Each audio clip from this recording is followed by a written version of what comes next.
for the masses. Headline edition, July 8, 1947. The Army Air Forces has announced that a flying disc has been found and is now in the possession of the Army. If the game is rigged, change the game. Game changer. I occasionally think how quickly our differences worldwide would vanish if we were facing an alien threat from outside this world. This is Fade to Black with your host, Jimmy Church, on the Game Changer Radio Network. All right. Well. How is everybody doing? It's Fade to Black, Wednesday, May 13th, 2026. I'm your host, Jimmy Church. Let's do this, man. Yeah, May 13th. It's been almost 3 weeks since we have done Fade to Black. I have been on the road, crisscrossing the United States. I don't know how many flights I have taken, man, but a lot of fun. It's great. Getting out there, hanging out with everybody, and TV stuff is always fun, but so good to be back. And while I was on the road on May 8th, as the world knows now, the government, the Department of War, released their first batch of UFO files. So while that was going down, I had to then immediately jump on a plane and fly back to Boulder to shoot a breaking news segment for Gaia on Beyond Belief. I did that with Josh Golembeski, and that was released today. So you can go and check that out and go over to Gaia. Very fun. It's very cool to do breaking news, but of this magnitude, it was a lot of fun. I really, really enjoyed it. It was a big deal for me. But anyway, I am back. And so, yeah, obviously Monday we were off air. Tuesday we were off air. I was on a plane. And tonight, with this breaking news and everything that is going down, I got with Michelle and I said, there's a couple of things that we have to cover this week. One is the UFO files, and I want Mr. Richard Dolan on the show. She said, I will make that happen, and she did. Richard is with us tonight. Tomorrow night, another breaking story that is happening right now is what may be a second Sphinx at Giza. So tomorrow night, the man that is helping all of this get put together is Trevor Grassi. Trevor is with us tomorrow night. And then Friday, we are going to do a special show. We're going to do an AMA on Friday night so the community and myself can sit down and talk about all of this stuff. So we've got a great week coming up on Fade to Black with a very special show. We don't do this often on Friday night. All right. Very excited about all of this. I just want to jump straight into the show tonight. Richard is here. Before I say a man that needs no introduction, but it goes far beyond that. Richard and I have been covering this subject for decades. We have done multiple shows and films and TV series and conferences, and of course, Fade to Black and Coast to Coast. We have been covering this for a very, very long time. And we often talked about the day that something like this would happen. Well, it did. So Richard is here tonight to join the discussion of this historic first wave of US government UFO documents that were released on Friday, May 8th, 2026. His website, Richard Dolan Members. The links for that are below. His YouTube channel, everything that you need for Richard is right there. As a matter of fact, Richard is right there. Richard, wow. Good evening, Jimmy. Good to be here. I'm gonna say it. I can't look at you seriously anymore, man. Okay, so Richard, come out with it. Richard sent me a video today. His new book, USOs Volume 2, is out, and very excited about that. And so is Richard. And so he sent me a clip today. He said, man, Jimmy, check out my clip. So I watched the clip. He says it introduces Richard. I would play the clip here, but Yeah. in this format, I don't get the audio. So you would have to lip sync. You would have to overdub your voice. Don't worry about that. In real time. Anyway, so I watched the video and I started to laugh and went. So I said, Richard, you're turning into the Ron Swanson of our community, which is a compliment, right? It's a serious I take it that way. compliment. I take it as a compliment. I like Ron Swanson. Yeah, Ron is in a couple of years. Right now, you run with a very dignified filter. Okay, you do. Okay, in 2 years, that filter's off, man. The thing about Ron, I remember I used to watch Parks and Rec at least 10 years ago, right? It's been a little while. Yeah. But I think he was a lot of people's favorite character. And he was like, no bureaucracy, no paperwork, no BS. I don't have time for fools. I don't have time for I'm like, yeah, I can identify with a lot of that. He wasn't into like fake enthusiasm. He wasn't like a cheerleader, like the star. What was her name? The blonde actress. She's famous. She did Hillary Clinton. The star of Parks and Rec. The actress. I forget her name. Oh, how could we brain fart on her? Yeah, sorry, man. Yeah, see. She did a lot of work with Tina Fey and Saturday Night Live. And, but anyway, like her character is good, but she was into all this like super enthusiasm all the time. And Ron Swanson was totally the opposite. He's like, totally the opposite. Of course, didn't he moonlighted as a saxophone player? I believe. Yeah. Duke Silver.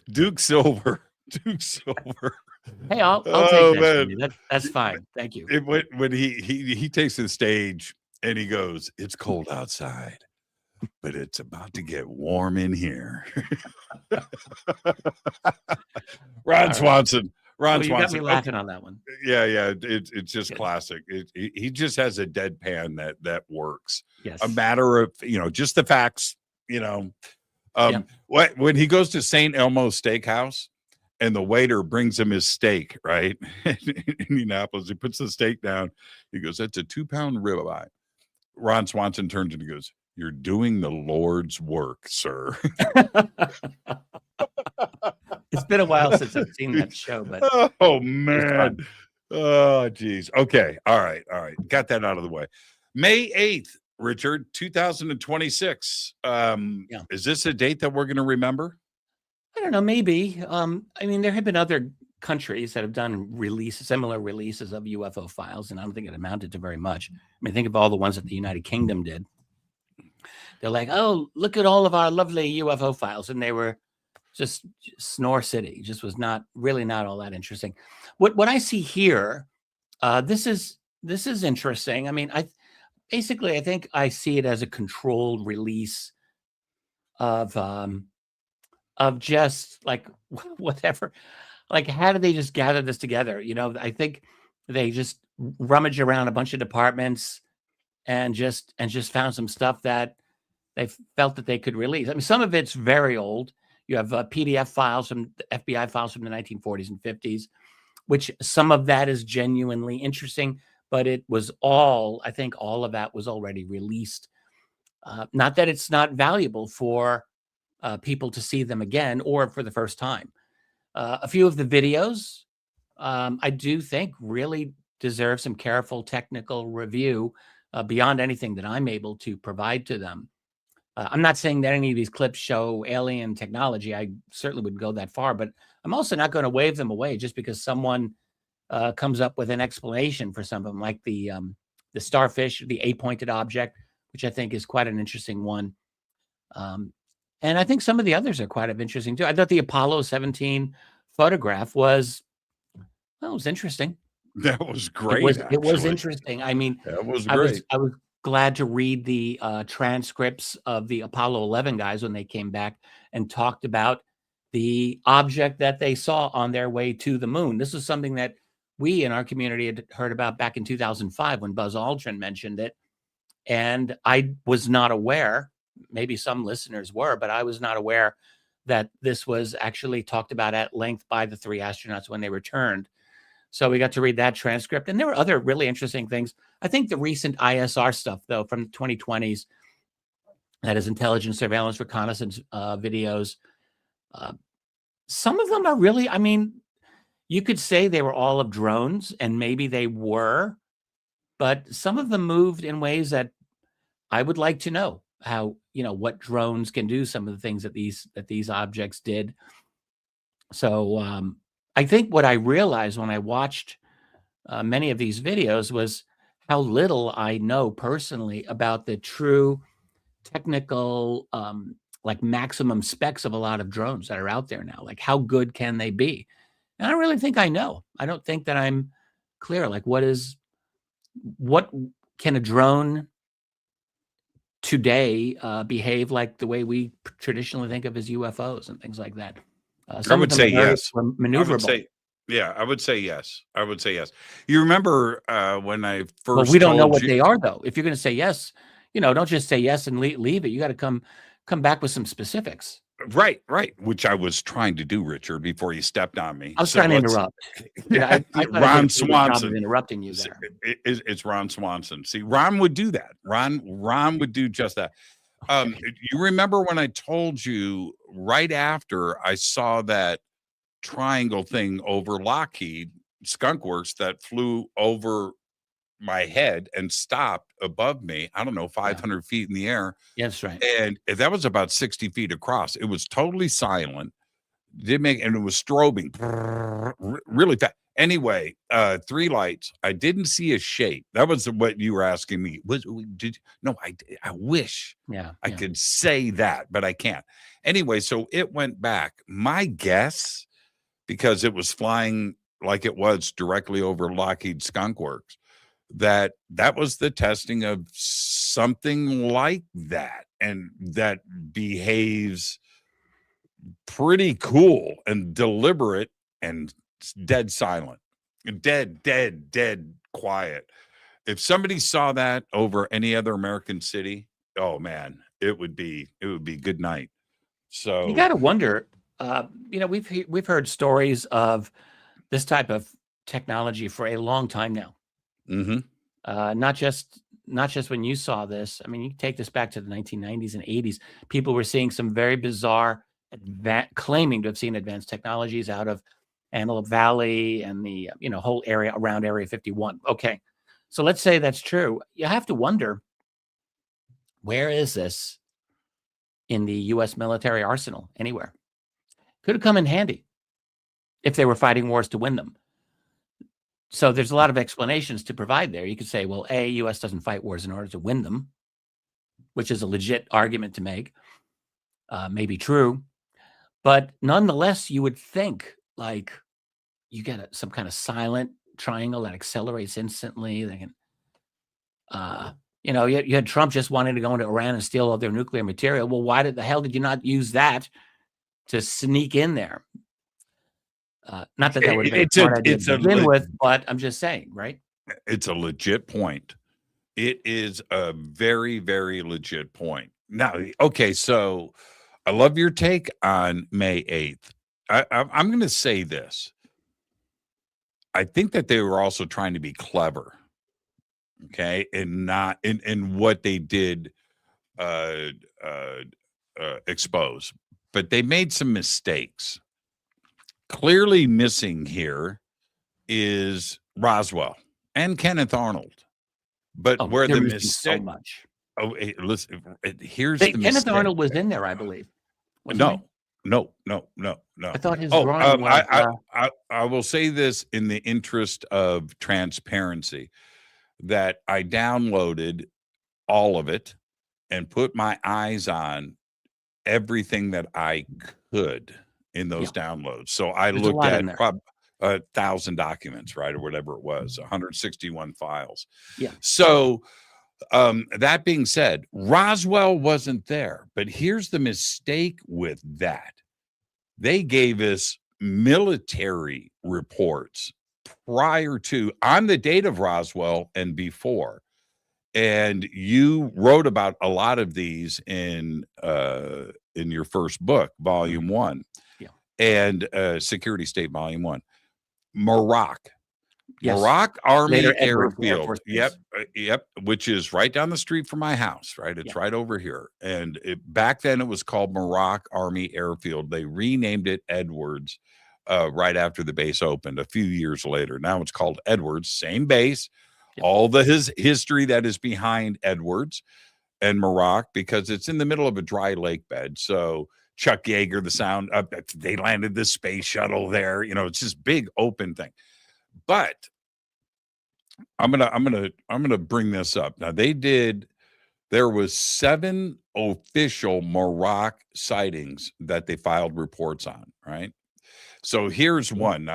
And I'm just pulling this up, but just look at this date.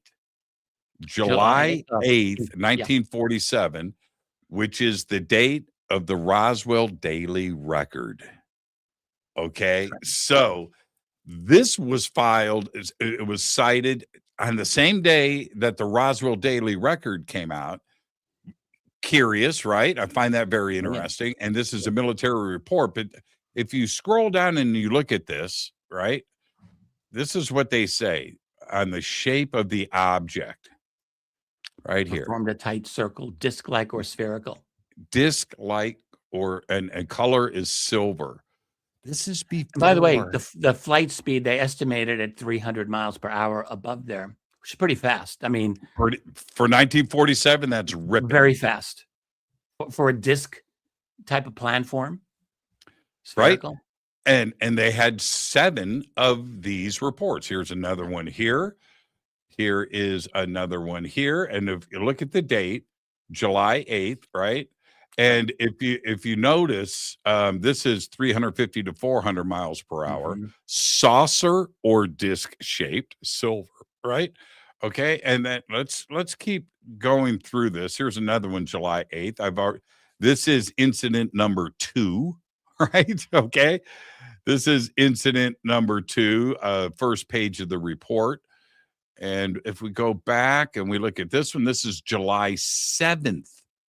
Incident number 3, right? All over Muroc, which was at the time, this is before Area 51. Muroc was the most sensitive place that we had in the entire United States.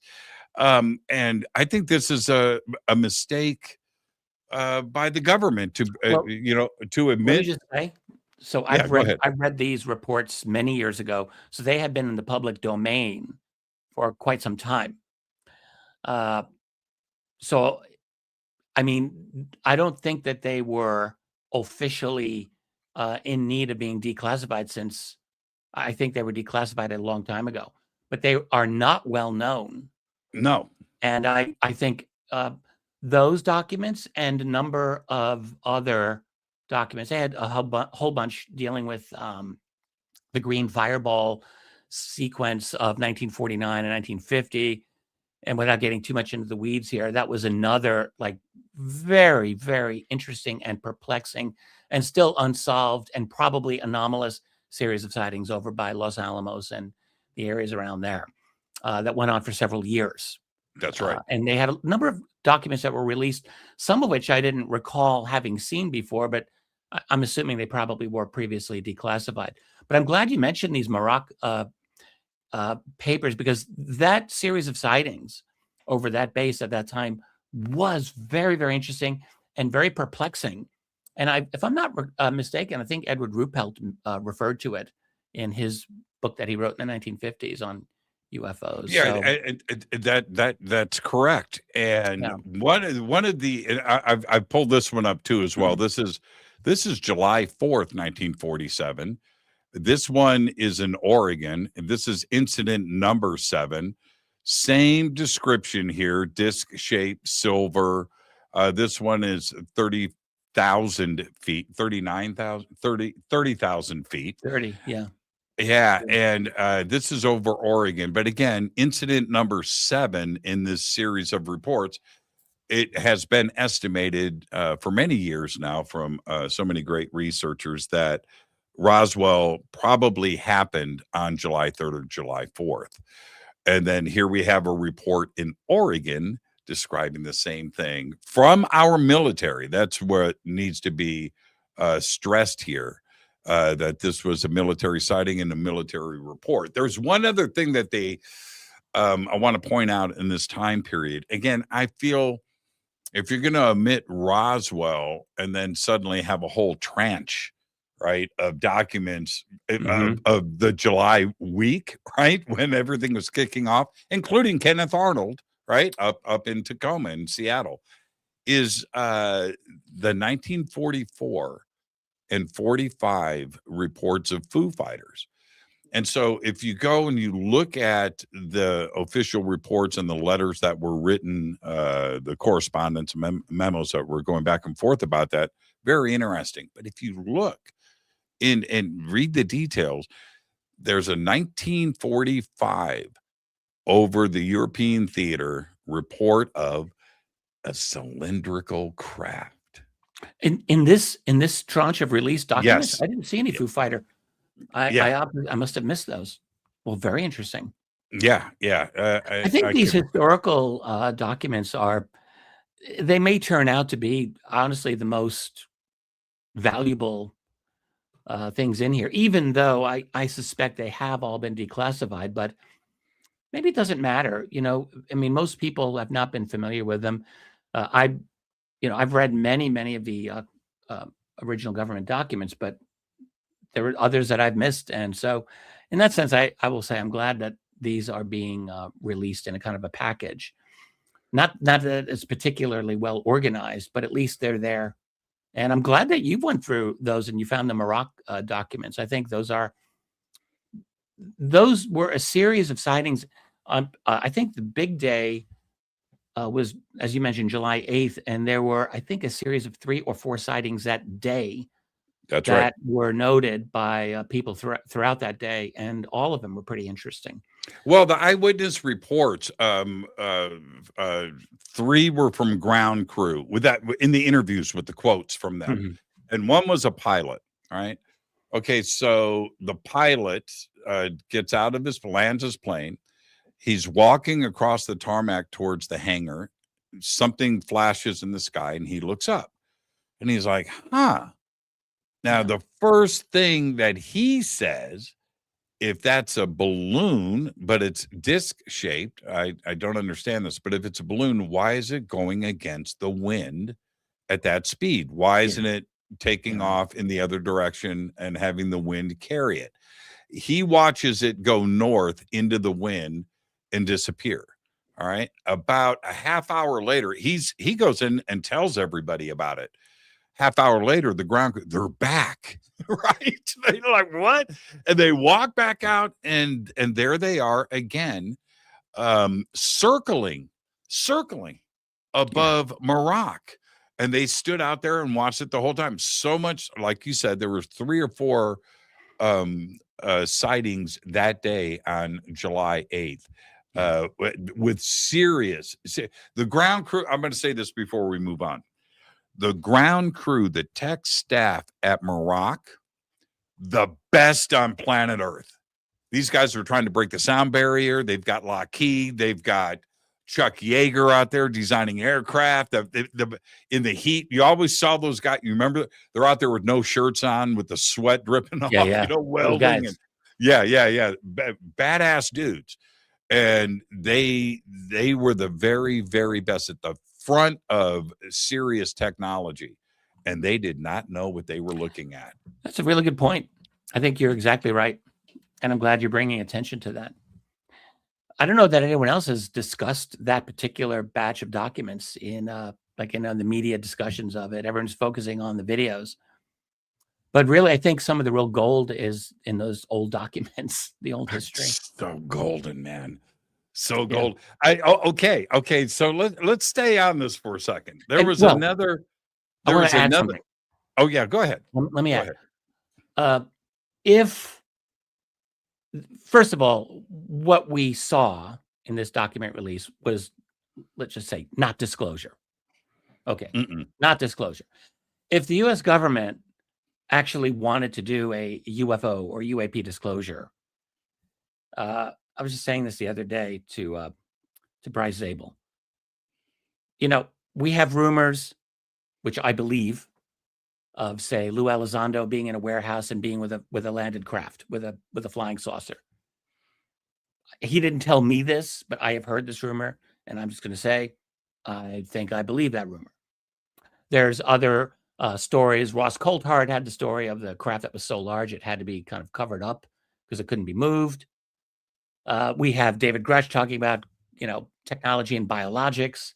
We have the story of the failed transfer of a Lockheed technology, maybe a Tic Tac UFO to Bigelow Advanced Aerospace Systems back in 08, 09. That was blocked twice by the CIA's officer, Glenn Gaffney. I believe that without a question. I believe that. So we have, even in our recent history, got a lot of smoke coming out relating to the U.S. government's actual possession of flying saucers, not made by us.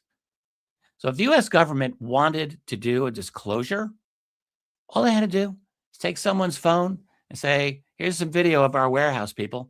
This is the craft. Here's our biologics, our bodies. And they didn't do that. And of course, they're never going to do that. They will not. So what do?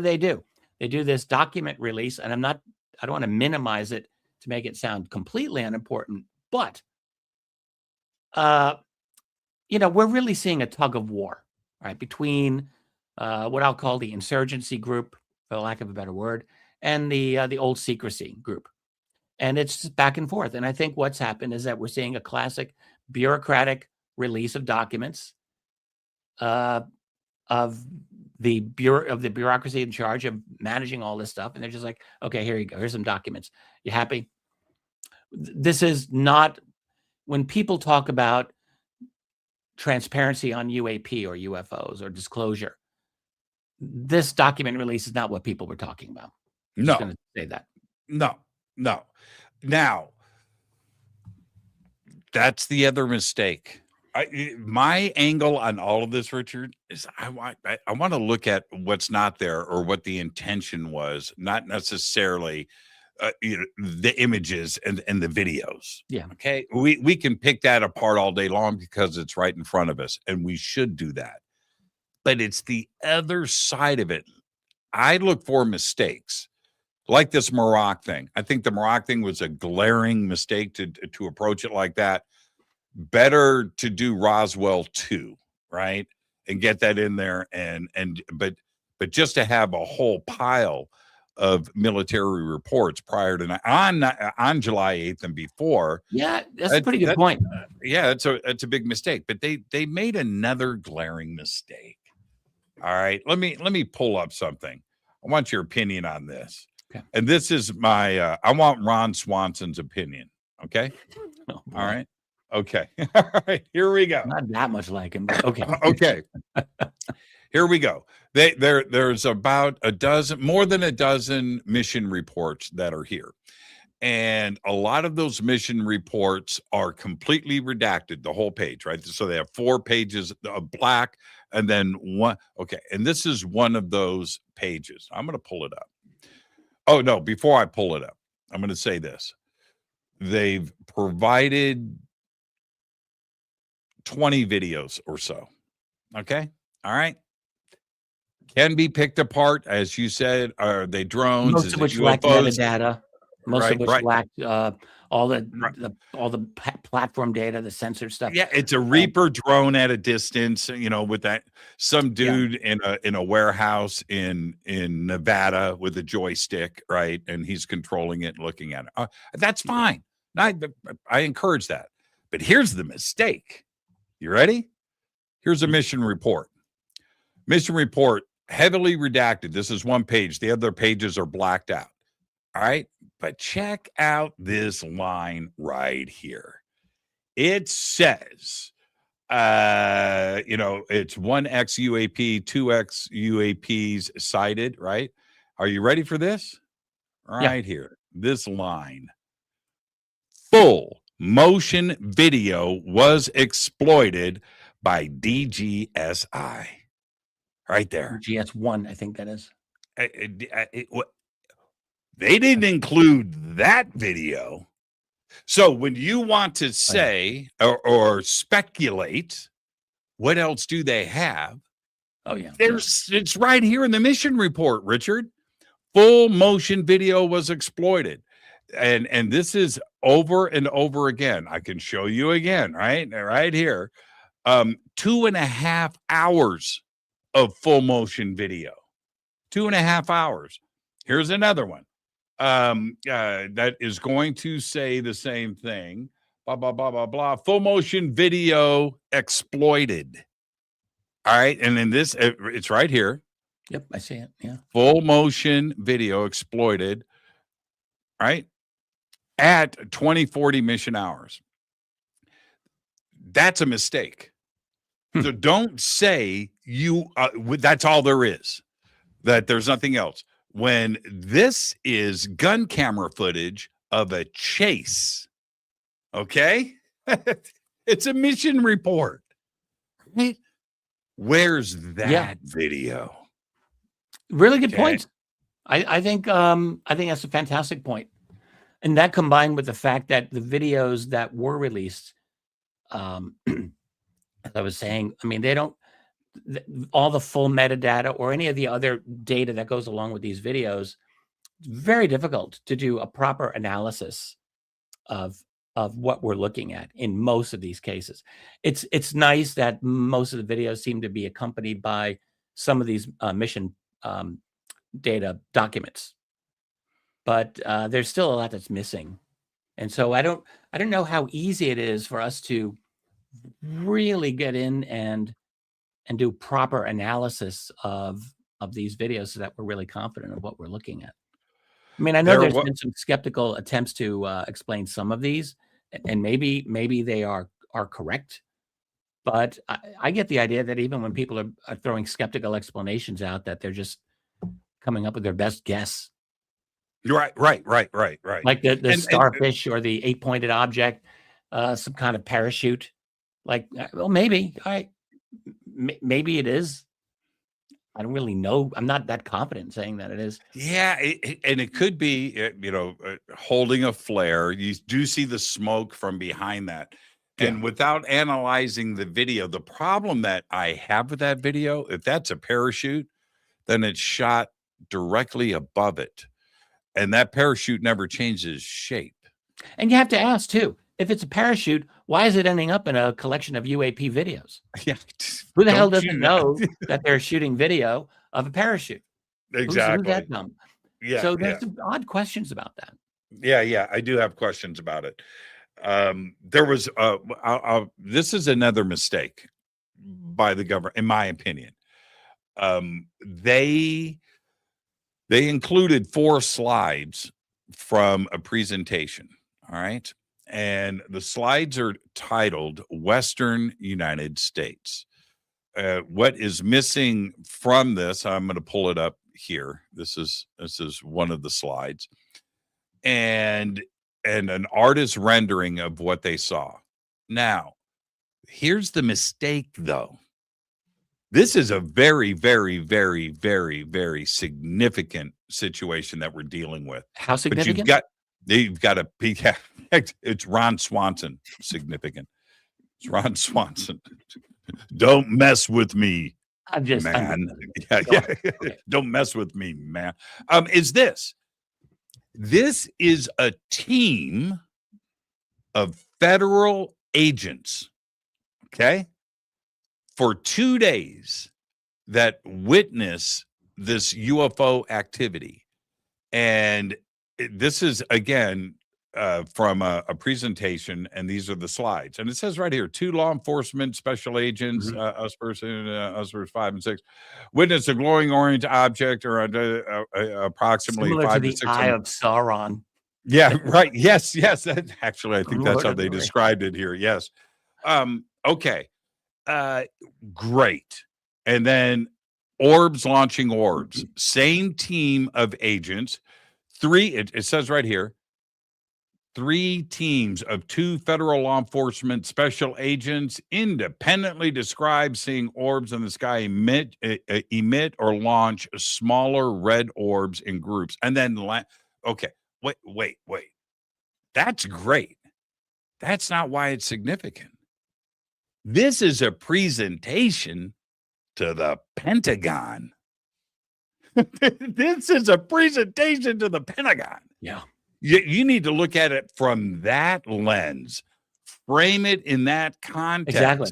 Who thought this was significant enough that this had to go to the Pentagon, to whatever higher ups it was presented to? Did you see where this meeting took place? Who were the people in attendance? So what they've done here very cleverly is here the location. Oh, that's my favorite part, is redacted. We'll come back to that. They don't give anything specific other than Western United States. So we don't have dates, time of day, dusk. That's what it says right here, time of day, dusk.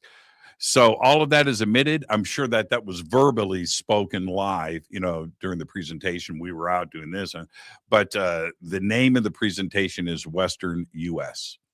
So again, this is an official Department of Defense, Department of War presentation from about what teams, plural, teams of special agents observed over 2 days. And one of the observations was this. This is also from this slide. Let me back up. I apologize, everybody. They describe it as a dark kite. And here they have a drawing of it, of the transparent kite. So we have a dark kite and we have a transparent kite. They said the object was solid, but you could see through it as it went over them.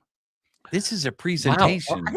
Well, I'm embarrassed that I missed these, although I have an excuse, which we'll get into later, hopefully, because I did publish a book today. But still, that's a really good catch. I'm kind of excited by watching this. You're getting me. All I'm doing is trying to catch them in something, right? I'm just trying to catch them. And so you see this, the report is fine. It's great. That part's exciting. It's who gave the report, who were the witnesses. We can officially take off. It was, take out that it was Jimmy Church and a bunch of his tinfoil hat friends in the desert, man, with night vision. And no, that's not, no. These are federal employees, teams of special agents giving a presentation. And these are the slides. That's a mistake by the government, I think, releasing this the way they did. It seems like it's like everyone focuses on the videos because that's all that people really seem to care about. But I think you're demonstrating the real gold, the real nuggets are in these declassified or these documents, as it often is. Yes. Well, you taught me something a long time ago. It's great to be data driven. I like data, right? Timothy Good, Above Top Secret. That's your books, right? Data, right. Just the facts, right? I love that. But as I get through this a little bit further, you taught me something many years ago in one of our conversations. You and we were sitting there doing whatever for hours in the sun, and we were sitting in these chairs talking, and you and I kept going back to the question of why. We're going back and forth, and you said, yeah, but Jimmy, but why? Right? Okay, Richard, that's cool, but why? And you and I were going back and forth like this for quite a while. That's the key thing here, right? So just peel back the layer just a little bit and get to the why. The videos are great, right? They're great. They're fun. The pictures, wow. That Apollo 12, that Apollo 17. Oof, That's man. an interesting photograph. That's a really interesting photograph. So if someone hasn't, I don't know if you have that, if you can show that. I do. Maybe not. It's kind of neat. I mean, I don't, you just see the moonscape and then you see these three lights essentially in a very perfectly triangular formation, essentially. I mean, it could be an artifact of some sort. I'm not saying it's, I mean, that photograph is now well over 50 years old. And I don't know, unless you can get the original negatives, which I don't even know if those exist. When you line up the transcripts on how they were describing it, specifically, all Gemini 7, that was great too, That as was very well. interesting. Yes. Yeah. Uh, That whole Borman, transcript. yeah, Mhm. Borman. Yeah. But when you look at Apollo 17, this is the conversation with Houston.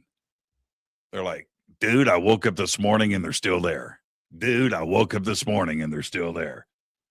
This is Houston. Good morning. They're still there, right? It's like every day they're looking out the window and seeing this, and that one photograph. And he specifically, I think it was Conrad, says, "Look, I can see it's 3-dimensional. Okay, I can see that it has shape. I can see this." And then how does he end that statement? They're going to the stars. They're taking off. They're going, they're leaving to the stars. That's heavy stuff. And you look at that, those 3 blue lights again, is it a triangle craft? But it's definitely 3 blue lights on the horizon, and you're supposed to be alone on that lunar surface. And I can only imagine the panic, and you can tell in the transcripts, those guys were doing nothing but looking out the window and taking pictures. Yeah, that is fascinating. That's really interesting indeed. Well, I'm glad you've done the dive on that, because I clearly missed the boat on the transcript of the Apollo 17. So thank you. There was so much. I'm going to make you laugh. So I come back on Thursday last week. I come back on Thursday, day before the document release, and I'm talking to Kirsten over at Gaia Thursday night. Jimmy, thank you. How'd the shoot go today? It went great. She goes, I want to talk to you about, this is all private stuff. I don't want to disclose a whole lot, but it's very important. She said, we've got a lot of breaking news, and I like the way that you cover the news on Fade to Black. And I said, well, I've got a great news producer, Renee, and stuff. But I cover this. And she goes, if anything, if anything breaks, let's figure out a way to get this covered. What happens on Friday morning? I text Kirsten. I go, I got story number 1, right? And a couple hours later, they said, okay, get on a plane and fly back. We have to cover this. This needs to be covered. And I think said, you're going to have a lot more there. We will all have a lot more to cover, because the word is that the future releases are going to be, I think, more powerful than the first one. Yeah, we have to put the right lens on it. So what I ended up doing, because this was over the weekend, I had to do what I had to do. I had to download every single file, read through it, the entire thing, and I spent about 20 straight hours reading everything. And then as I went through it, I started to formulate this view of this. It was the mistakes that were there. But look, what have you and I and the rest of the community done in the past? MJ12 comes out, this document comes out, John Greenwald's releasing something. Well, we go and we look for the cool data, right? That's what we want. About the cool stuff, the stuff that makes you smile and catches your attention. I'm all about that. I'm no different than anybody else. But when you really read through this amount of stuff and try to figure out what's the method here, what was the intention behind all of this, and that's when I started to get to some of these mistakes. There was another mistake. You want another one? Yeah, please. I just want to say, as far as these mistakes, this does make me think more and more that all this release is part of a bureaucratic tug of war that resulted in, when you have this many documents that are going to be released, it shouldn't surprise us that there are some mistakes, because it's not like the people doing the release are, experts in the history of the UFO subject. Right. They're just finding things that kind of qualify according to the mandate that was given to them, and they're like, okay, here you go. But I think a lot was held back. A lot clearly is being held back. But I think you're right in stating, like, some of these things that are out there are you can say mistakes, or maybe just provide clues that the people releasing them may not have thought about. Yeah, I just don't think that they were as clever as they thought they were. That's all that I'm saying. I'm just, if you really take a look at it, there's other stuff to consider here. And let me pull this up. This is something I found very, very interesting. Now there's a whole set here that they sent. What is important about this? Well, this first one, it's our boy Curtis LeMay, right? Okay. So Curtis LeMay, routing and record sheet, right? Now, this is what he says here. August The 29th, Army Air 1947. Force has no research project which the characterizations described in comment number 1. So what he's saying is we don't have anything close to this. That's LeMay, who was a debunker later on, as we all know. Well, But he was chief of staff of the U.S. Air Force, cigar chomping, basically all about the let's missiles, blow up all Russia. about right, all about the ICBMs, right? But look at the date here. But he's also August- the guy who cussed out Barry Goldwater, the senator, presidential Yes, he candidate, did. for asking about the bodies in the blue room at Wright Pat. That's Curtis LeMay. That's right. And Curtis LeMay was the guy doing all those press conferences out of the Pentagon in 1952 when the UFO flap was going on and they had to do those press conferences. That was LeMay, right? Okay, No, that wasn't LeMay. No, that was John Sanford. yeah, it General was John both. Sanford. LeMay, okay, they were both there, He but was with him? Sanford was too. Yes, Yeah. but anyway, that's not the Right, point. go on. The point is the date. The date is August 29th, 1947. Now, if we go to the next document, also dated September 23rd, 1947. And what is interesting about this is from Twining. To General Shulgin, yes. Yep. And Twining wrote three letters in 1947. The reason why Twining is important, at least for me and for you, Richard, is because of the MJ-12 documents. That Twining memo is the one document that we can absolutely say is authentic.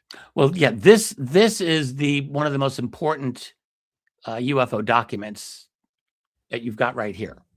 It's not an MJ-12 document, but it's from September 47, and this was the document that back in the 1990s got my attention.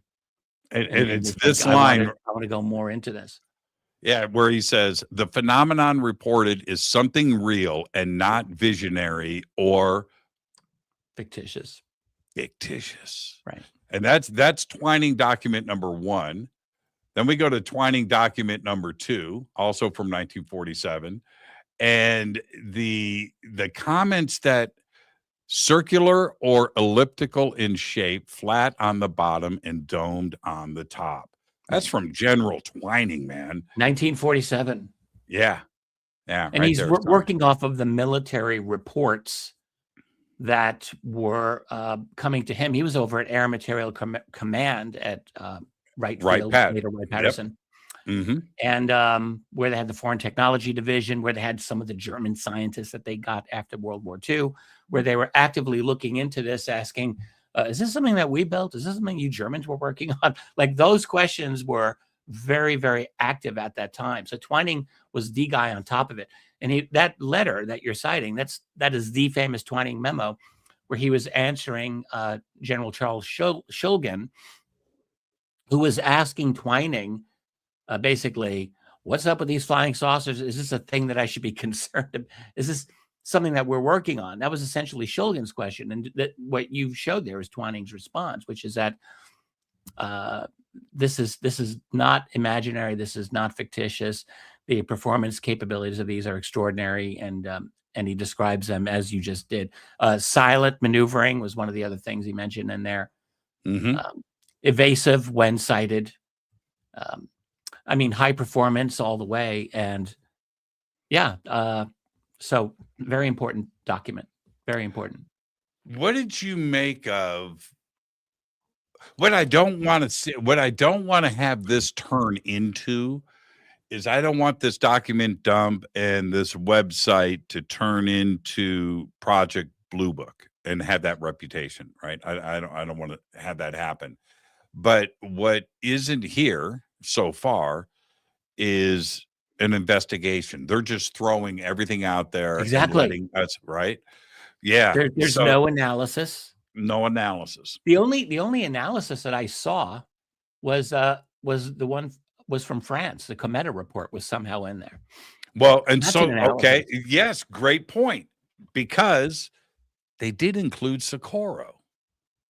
Now, wasn't that interesting? And what they supplied for the Socorro case was the FBI report. And now that, let me tell you why that's a mistake on the part of the Please. government. I'm excited here. I'm loving it.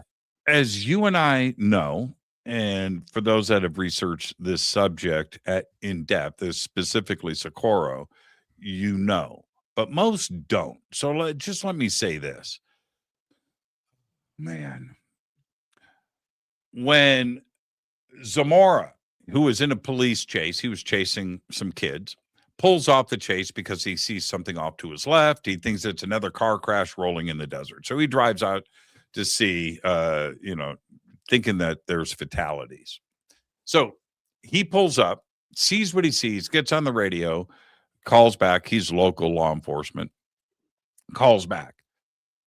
In the next 15 minutes, the next 30 minutes, I've been to the Socorro site. I don't know if you have. I've been out there. It's in the middle of absolutely friggin' nowhere. Okay. 50 miles of desert all the way around. There's nothing there. 30 minutes later, you've got the Air Force there. You've got the FBI there. You've got the state police there. You've got the local police, all on point in the middle of the desert. So you have to just stop and ask yourself, how did they know to be there? What is the FBI doing in the middle of the friggin' desert? Well, that's a great question. Yeah. But that's the report that was filed by the FBI as they interviewed Zamora. And the other mistake is, we've always wondered about this interview conducted by the FBI. Well, here it is, completed with what in that questioning? The symbol that the FBI is trying to find out from Zamora. Right. And how that got twisted over the years, right? The logo was upside down, it was side, was wrong. You know, what the FBI knew. The FBI knew what that logo was. Read that. I'm wondering if every listener knows that story. In brief, Lonnie Zamora was, as you mentioned, he stopped a chase. He was about to pull over a speeder. He sees an object flying across his field of vision, going over the hill, thinking it crashed. He goes up there and he sees at first he thought it was an overturned vehicle, but then he realized, oh, it's not that. It's a landed craft of some sort on legs. And there's two little people that look like children in these white suits. And then he realized white overalls. Yeah. Right. He realizes, oh, I don't think they're children. And he originally got so scared he ran. Hid behind his car. Yeah. But then he got his courage back up and he went back and saw in time for those little beings he saw them enter or they had just entered the craft, and he watched the craft take off and fly away. That's what he saw. That was April 24th, 1964. Right. And the next day, J. Allen Hynek gets the phone call. I believe I have this part of the story correct. According to Jacques Vallée, Jacques was with J. Allen Hynek the next day. They were in the same room and the phone rang. So Jacques watched J. Allen Hynek get the report on Socorro, invited Jacques to go with him. Jacques couldn't. Jacques stayed. Yeah. He flies to Socorro by himself, J. Allen Hynek. So now the next day you've got Project Blue Book on the scene. Now, here's the thing about this case. Again, I think a glaring mistake on behalf of the government to include this is that Hynek, this was one of the turning points for him, where he, as you know, right, he was like, whoa, shit, there's something going on, right? So he pulls out all the stops, all of his resources, because there were rumors now, being misinformation from the Air Force, the FBI, saying, oh, it's a bunch of kids from the technical university playing a prank on their fraternity. It's a drinking game. What, with a balloon? Okay. That story came out, I think about 15 years ago. But it was actually circulating immediately at that time. Yes. And so Hynek goes and investigates that. The other thing that was reported at that time, who was the other guy, the number one at the Air Force? Hector Spanish. Quintanilla. Yeah, Quintanilla. So Quintanilla then gets a report that no, it was NASA testing their lunar lander. Okay. All right. Exactly. So he goes out, NASA goes, no, we weren't doing anything. All the explanations coming. And who's coming up with these explanations, right? Yeah, exactly. So that was the thing for Hynek, that this was never, and Hynek wanted to make sure that it wasn't anything else, right? So they went down. That was a full investigation. That was one of the legit investigations that Hynek ever did. It was, and actually Quintanilla wrote a article about this in the journal Studies in Intelligence, I think from 1966, so not long after. And he said, we do not know what Lonnie Zamora saw, but we know he was a good witness, and he had really positive things to say about Zamora. But that was classified publicly. They were much more dismissive. Yes, and this is the part. This is where I think, for me, on the Socorro case, it's always been funky for me, Richard. Is he described, the blue flame in the noise, right, from underneath the craft as it took off. That doesn't feel like anti-gravitic interstellar technology to me, right? It falls short of that. So could it have been a top secret, something that we were developing that nobody else knew about and was being test flown? Not Apollo or anything else. Could it be that? But then you throw in the little guys, right? Exactly. The flyers of the craft. So it's a conundrum for me. And the fact that there's a flame, that may just be, it could be like a plasma discharge. Could be. I say this because actually we're getting a little off from the release of the files, but this is okay because it's interesting stuff. One of the other investigators of Socorro was a young but very brilliant researcher by the name of Ray Stanford, who's, I think Ray's still around. I had him on Fade to Black. Yeah. Good. Ray is an amazing guy. He is an amazing guy. He's got the photographs. He's got 2 photographs of the craft that have never been released that show it off in the distance. Did you know that? No. Yeah. Well, I have spent some time with Ray myself, but I also read his book, which he wrote about this, the Socorro crash, and what he mentioned. So he gets down there, and there were these ground traces. Their impressions of the craft, and people took photographs of that.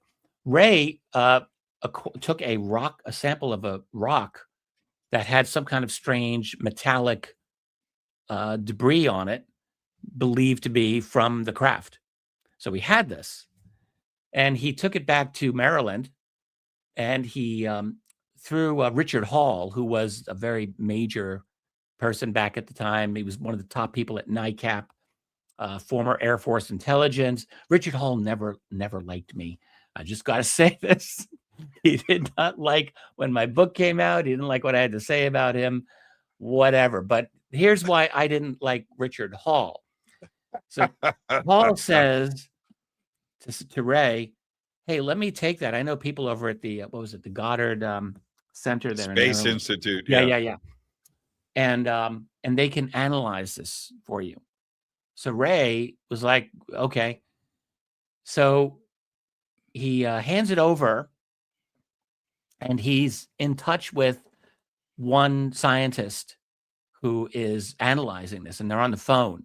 And the scientist says to Ray, this is in Ray's book, I'm paraphrasing, but like, oh my dear God, this is amazing stuff. There's this metal is quite fascinating. So I'll get back to you. I have to do more studies. So Ray's excited. A week goes by, doesn't hear from the guy. Another week goes by. He's like, what's going on? He tries calling, and eventually he learns that guy is gone, transferred out. Some other person says, oh, yeah, we looked at that. There was really nothing to it. Here's your rock. And it was scraped clean. Yeah, it had I'm trying to describe it correctly. The craft had scraped on a rock and left a metallic scrape on the rock. It wasn't a chunk of metal. It was like when two cars collide and you got a paint scrape up the side. Yes. Exactly. Yeah. So anyway, that was all taken away. So I think Ray always kind of blamed Richard Hall for that. Like, why wouldn't he? He's like, you piece of blankety blank so-and-so, you told me to do that. I was always a little suspicious of Hall, to be honest with you. Back in the late 50s, Donald Kehoe's like running NICAP. He's fighting the conspiracy. I know you want to go for a break. I'll let you do that. But Hall walks in and he becomes like Kehoe's number 2 guy. And it turned out during the 60s, Richard Hall had a direct communication with a lot of people over at CIA. Now, he could say that was benign, but the fact is no one knew about it at the time. And there was a lot of CIA infiltration of NICAP during the 1960s. NICAP was all CIA. Or what, even crazier than the CIA was they were all naval intelligence too. Yes, that is well. Admiral after admiral after admiral. Well, that was all well known at the time. Yes. And that was portrayed by Kehoe as like a very patriotic, like these are just, military officers who care about their country. And maybe that was true. It's not impossible. I mean, the Navy's got people now who are. One of the guys, we'll take a break right here, but you and I talk a lot about our love for Donald Kehoe. The world needs more Donald Kehoes. I mean, that guy was tenacious. Totally. He was just a believer in it. And when we look at, and I say this to the community with genuine passion, you think that the drama today is fresh and new?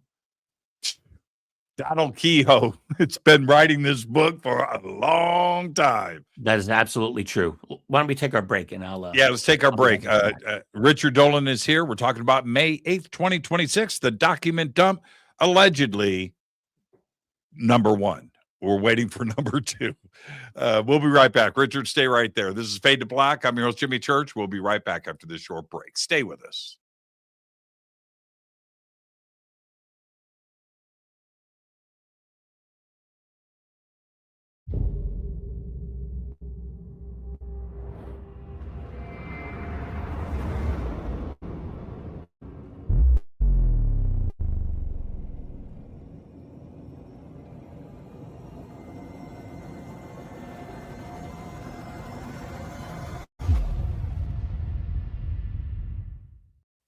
Subscribe to the YouTube channel to get your alerts and access to over 2,000 videos. Click that subscribe button right now.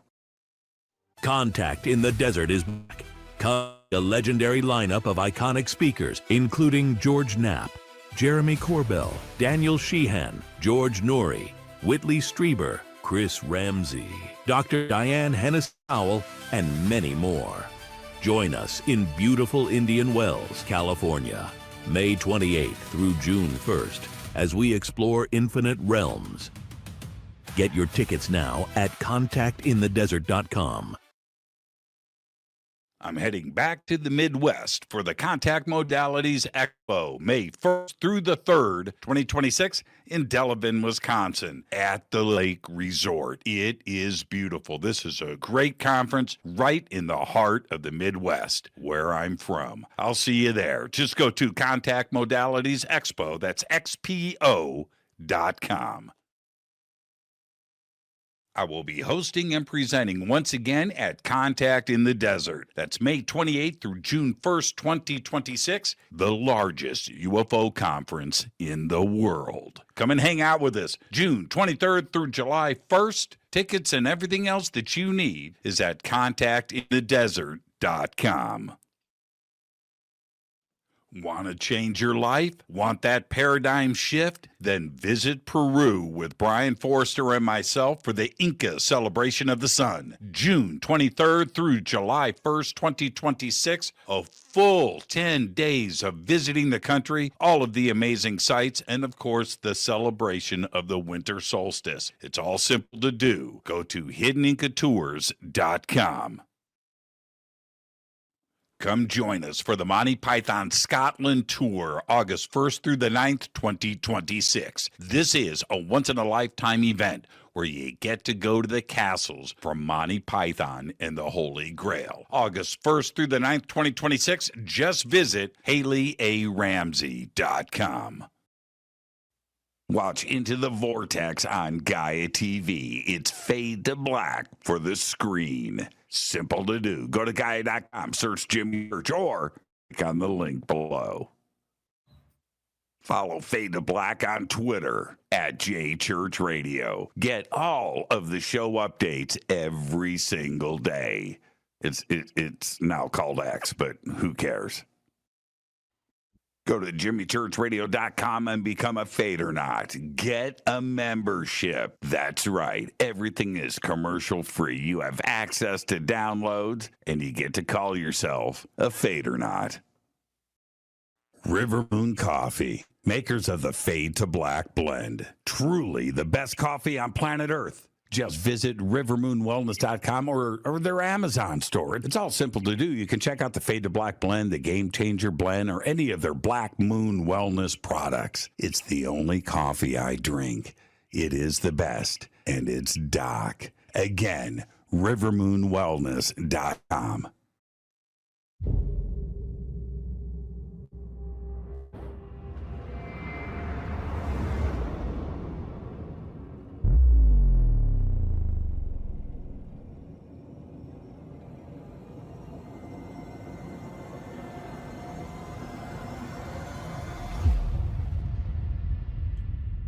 All right. Welcome back. Fade to Black.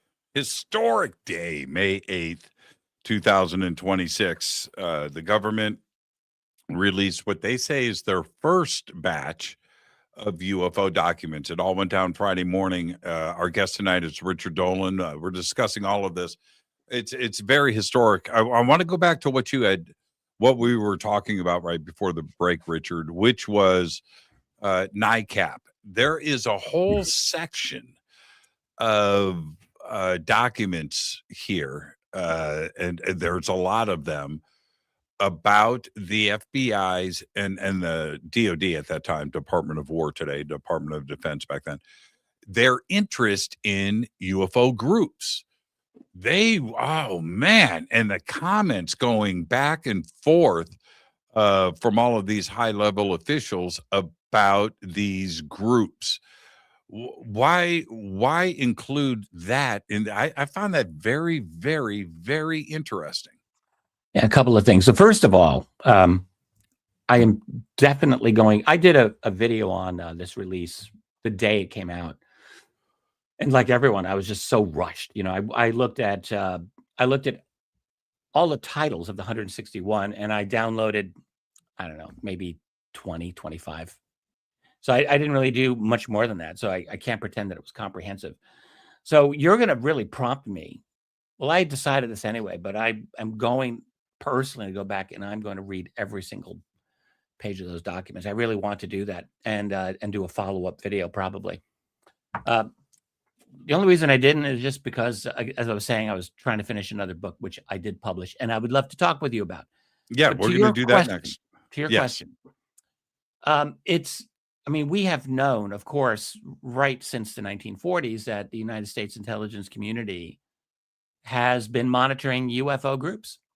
Like, we know this. We knew this from the Robertson panel documents, which, that's from 1953, which, by the way, you mentioned Donald Kehoe. He was he was breaking that stuff out in the 1950s, that there was this CIA panel, the Robertson panel, that was studying UFOs.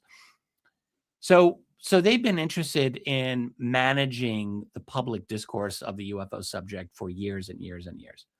And I think that was all tied in, frankly, to the well-known Operation Mockingbird, which was the CIA's overall plan to manage U.S. media during the Cold War, which they did very, very successfully.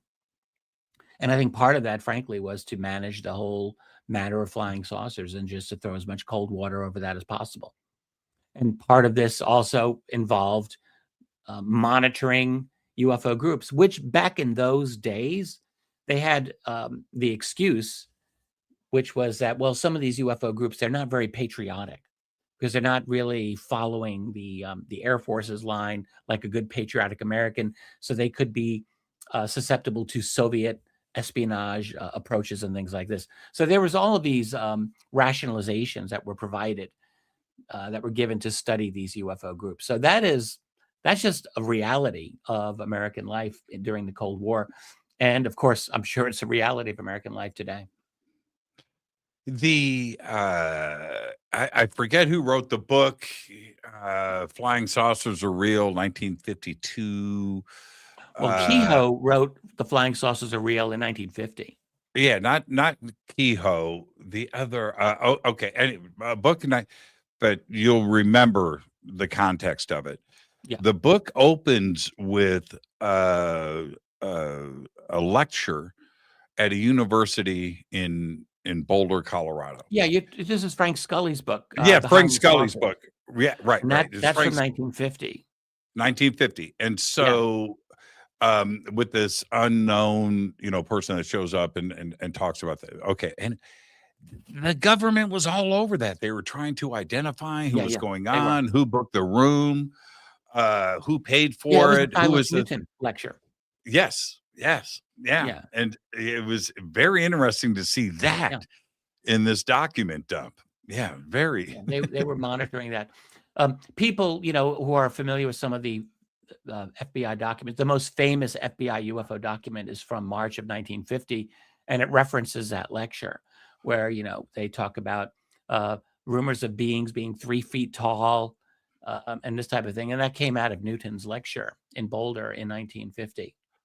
And also in that lecture was the second UFO crash in New Mexico. And that was specifically brought up in this lecture. Nobody knew about that at that time. Roswell, was squashed in the media. Yeah. But to talk about the second crash site. Aztec. Yeah. Aztec. That was a very important event that really got swept under the rug for the longest time. What happened was, I think something real happened there, and I think it was a real recovery of real craft and real beings. And I think Frank Scully, who talked with Silas Newton and Leo Gebauer, who were then just trashed a couple of years after that in a hit piece for, I think it was for True magazine or whatever. But I think they had the gist of what was going on there, and Scully wrote about it. And but once they got debunked as con men and all of this type of thing, people ran away from crash retrievals for the next 25 years. UFO researchers wouldn't touch the subject. But Scully, that's a really good book, by the way. Scully. It's a really good book. I've read it. He was a very astute guy. You read the first page or two, and he is describing really the American national security state, but he did it back in 1950. He was he was such a good writer because the specific incident that Richard and I are referring to, this lecture that happened at the time, it was an unnamed university. He says a university in Boulder, which is like Colorado State, CSU, or whatever's there, but which is where they did the Robertson panel too, by the way, was done. Well, no, where they did the Condon Committee. Oh, the Condon Committee, right? Yeah, the University of Colorado at Boulder was the Condon Committee. This is all nerd history here. Robertson panel was done in D.C., but D.C. Getting these panels mixed up, but Boulder was central. Yeah. Boulder was central in this. We're nerding out here. This is fun. Completely nerding out. And so the way that Scully, he's such a great writer, and he adds this air of mystery to the whole story. You know, it's at night in Boulder where the crowd gathers at a secret location at a university. The lecturer steps up to the podium and then discloses, right? He does this whole thing. It's like, man, tell me more, Frank. God, this is just great. And I always wondered. So I did the deep dive. That's a really good rabbit hole to jump down. And getting into all of that and how that was a very nasty debunking coming back at Frank Scully and that book. Yes, it was that he had vicious. to weather. Yeah, it was vicious. But for me, that's what the rabbit holes are. Okay. Yeah. Well, the government was tremendously interested in who this person was. Why were they divulging national security secrets like this and in this fashion, and then to turn around and publish that book? The guy who smeared Newton and Gebauer was named Bob Considine, but the book that really puts this to bed and really resurrects the Aztec case was by Scott and Suzanne Ramsey, and they did 2 editions of it, and I can't remember the exact title, but someone can look it up, and I'm sure it's available for purchase. It is the definitive analysis of the Aztec crash. They did a fantastic job with that one. It's called Aztec is in the title of the book. Okay. Another Ramsey Aztec, and you'll find it. But you'll find it. It's really good. It's a really good book, and they did a couple of really good documentaries also on that, where they went out on location. Yeah, great people. I like redacted documents. Because you can't just dismiss all of this to censor data, and they don't want to disclose that.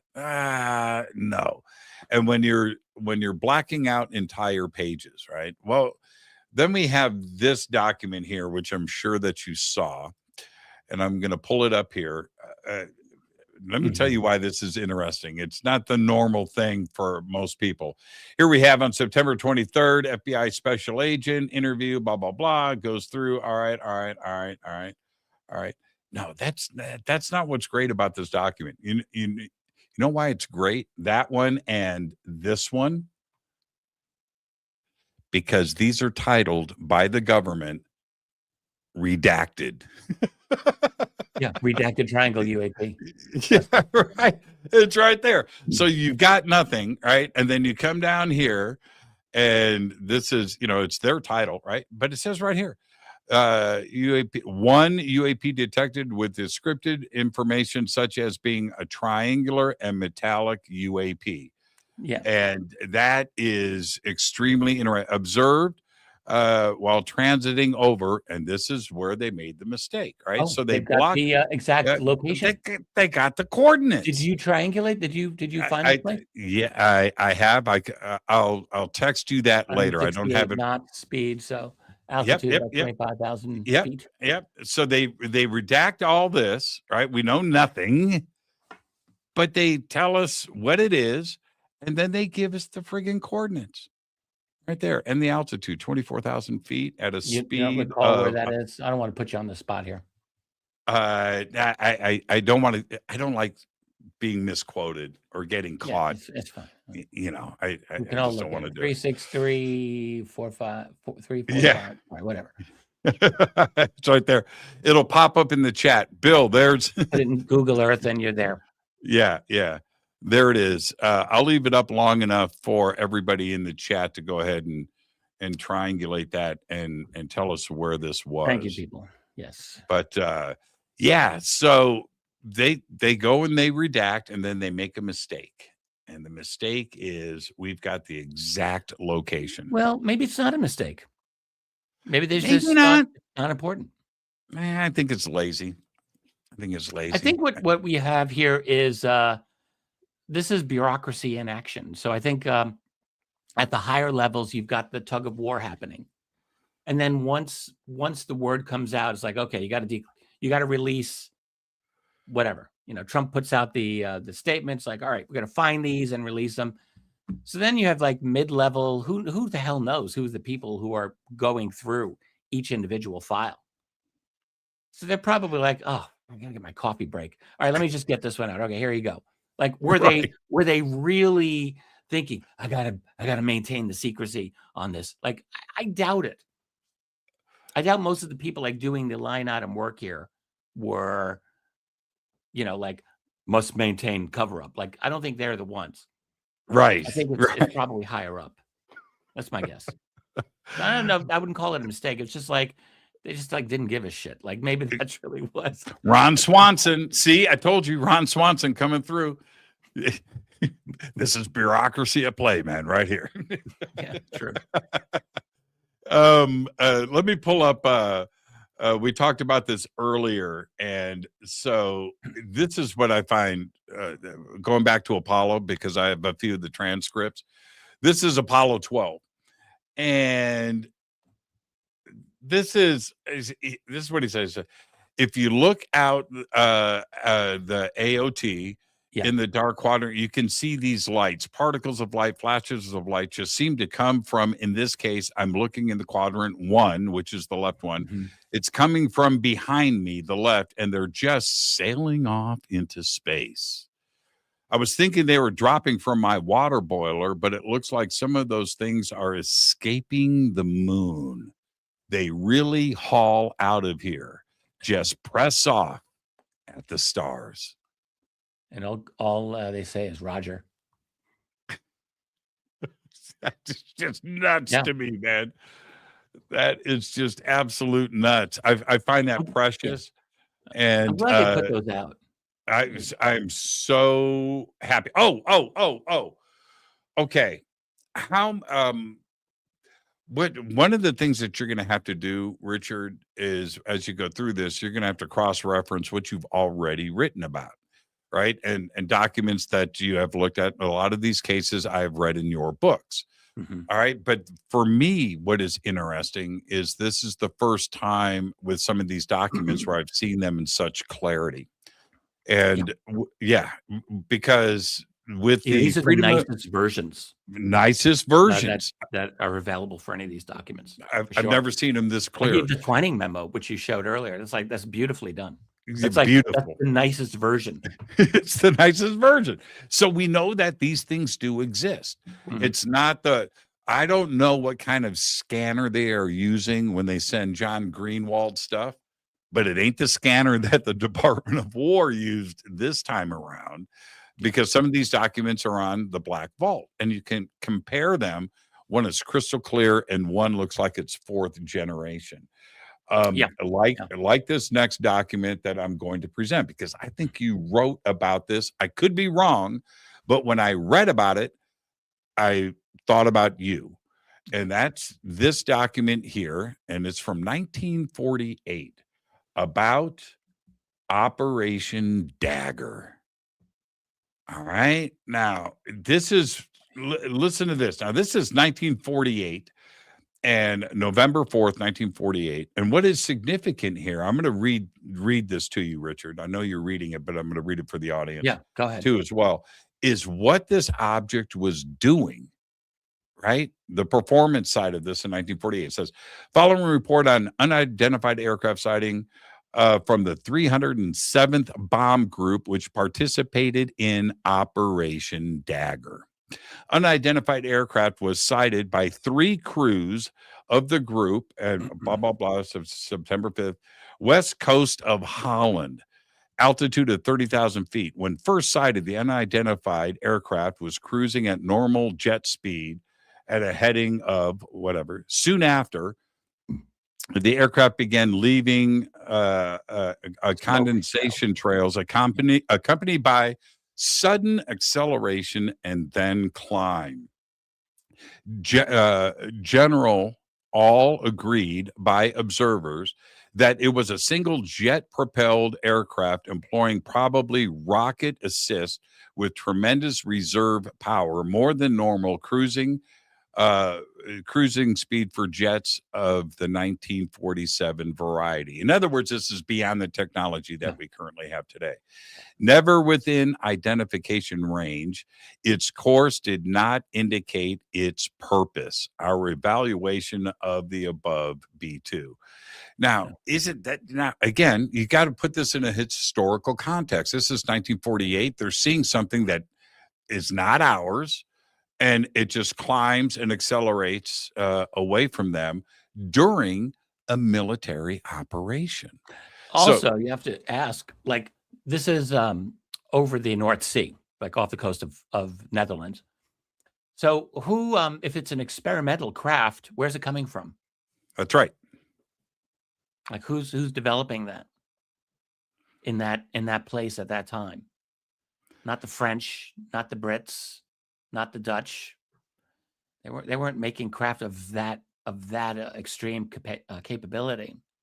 So you're really wondering. It's not going to be the Russians. They wouldn't be playing games out there. And here is the this is the other document. I have it here. This is from 1945.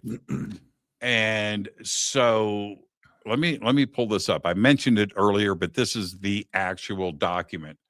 So we can see here it's March 1st, 1945, right? World War II. Yep. World War II hasn't ended. All right. And this is 2 years before, more than 2 years before Roswell, Kenneth Arnold, and Murak. Okay. What's the line here? Look at this. Listen to this.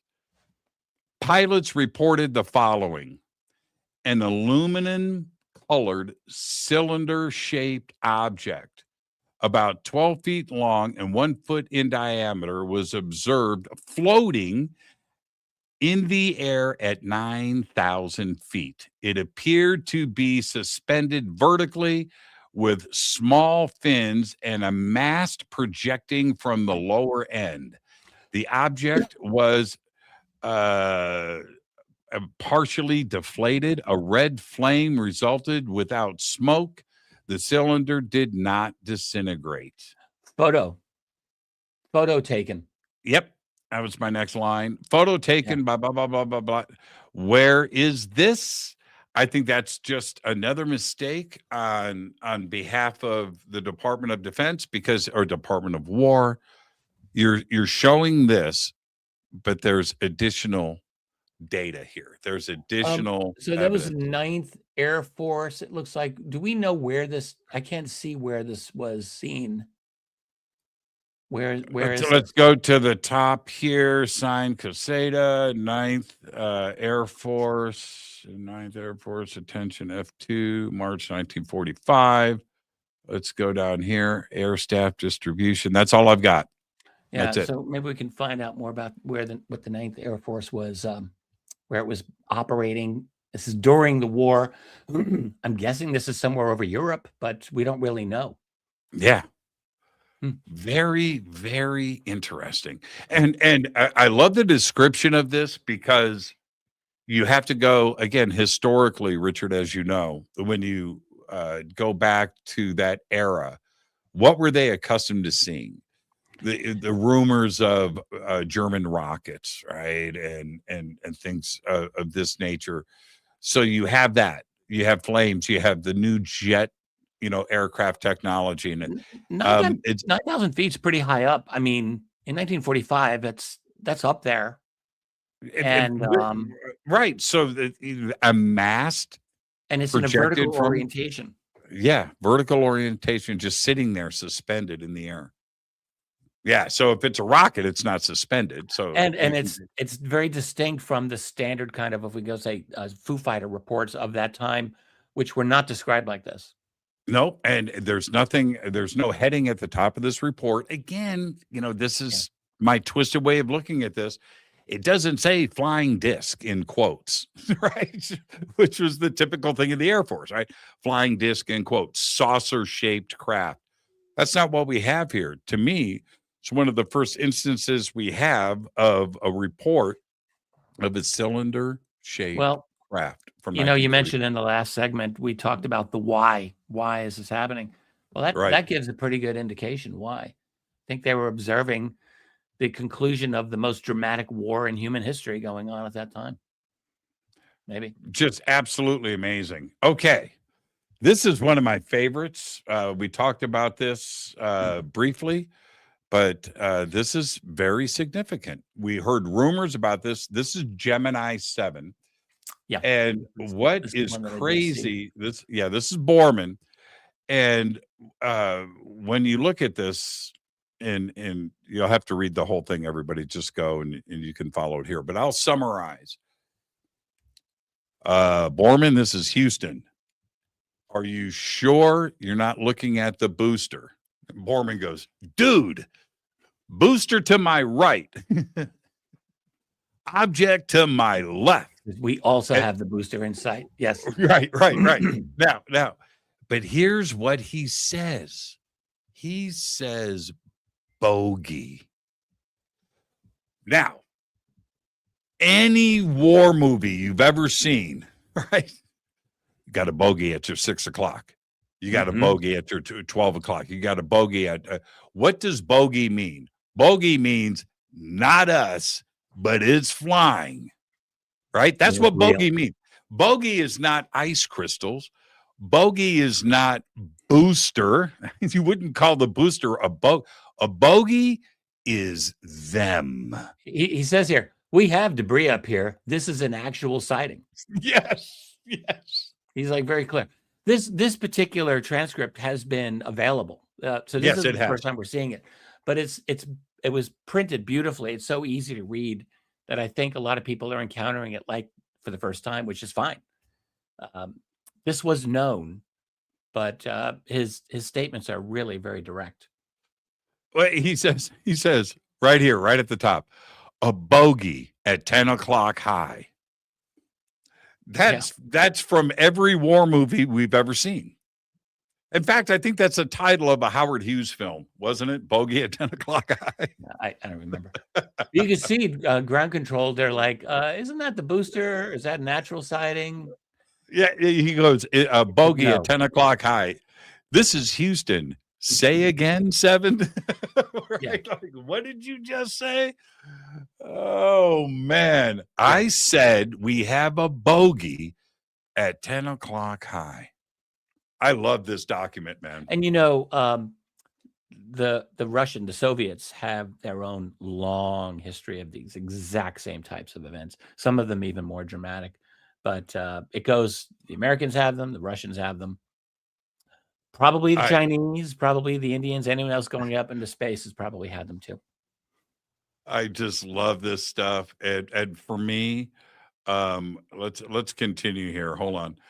I've got somewhere, I'm going backwards. Let me go the other direction. I'm sorry, everybody. I didn't plan on doing all of this tonight, but the Apollo 17 and Apollo 12 transcript is super strong. Okay, I don't have it here. I've got it in another file, but it's the same stuff. When you look at the Apollo 12 and Apollo 17, accompanied by those images, and I think those images are really powerful. When you look at I wanted to ask you this about the Apollo 12 image, which has got those 5 objects in the background, and they've got them all enlarged. That middle one is vertical, and it's kind of a greenish blue, and that's got shape. It's not a dot. What do you make? What do you make of that? You don't have it here, so we can look at it again, I suppose. But let me see if I can pull it up. I mean, I have got 8 billion folders, man. I have got. You know what I do have? Hang on. Let me see if this will play. Oh, here it is. Oh, okay. Here is Apollo 17. Okay, hold on. I apologize for this, everybody. This is Richard and I just talking. Okay, that's all that's going on here. And we're doing this in real time. Okay, here we go. Here's the Apollo 17 image. So it's hard to see, but if you zoom in, you could kind of make them out. So this was down here. Okay. And this is it enlarged. Yeah. Technically there's nothing on the moon. and this thing took off and flew away from them. And that little red dot in the front, that little red light in the front, isn't that interesting? Yeah, you can make it out just a little bit there. Well, I've always believed the story that came through Tim Good about Apollo 11. What's that? I can't say that I know it's true, but I've always believed. I talked to Tim Good about this directly. So he wrote about this in Above Top Secret, and it was a friend of his who happened to be a British spy who overheard a conversation that Neil Armstrong had in I think it was a NASA conference off the coast of Italy in 1984 or 83. And she was MI6. Oh, was this through the hotel door or the hotel wall? He's listening with like a glass on the wall or something. I don't, probably is how she did it, but she told us to Tim. Tim told me, like, he wrote about it, but I got to talk with him about it. And he said, listen, this woman rocks off. In his opinion, like he said, if anything she told me, I could take to the bank. So either she was just totally fooled him and made some story up, but I don't think so. I think they were actually genuinely friends. And she's passed away, and Tim, he's basically retired. So, but anyway, so the story was, so she's at this hotel and she's listening to Neil Armstrong in his hotel room, and another person at the conference, a doctor, is in there with him. And he asked the question of Neil Armstrong that anyone else would want to ask, which was like, what really happened up there? And Tim wrote what she told him. And he said something like, those babies were huge, the craft, like they were being observed the whole time that they were there, according to what he told this doctor, in the privacy of his hotel room, being listened in on by an MI6 person who then told Tim Good, who put it in Above Top Secret. So, I mean, there's a lot of conspiracies about what really happened with the moon missions. There are still people who said we never went there. Well, is this proof that we went to the moon? Right? This document. I think we did go. I do genuinely. Someone just kind of challenged me just recently about this. Like, Richard, I can't believe you think that we actually went to the moon. I'm like, well, I guess I do actually think that. Thanks for not being an asshole about it. Most people who like don't believe we went to the moon, I gotta just say this: if you're one of those listening, they're some of the rudest people I've ever encountered. Like, they get really into it. It's like, you're an idiot. You're either an idiot or you're part of the conspiracy. I'm like, oh, fuck. So anyway, maybe I'm just an idiot. But I think there was some shenanigans there, and I actually think that they were just observed, and I think that this is the reason for the secrecy about it. It's not that we didn't go. I think we went, but although you'd like to see some of all the telemetry data and all the other stuff that's now missing, there's a lot of strange things about the Gemini and Apollo missions. I don't deny it, but I think they went, and I think they were watched.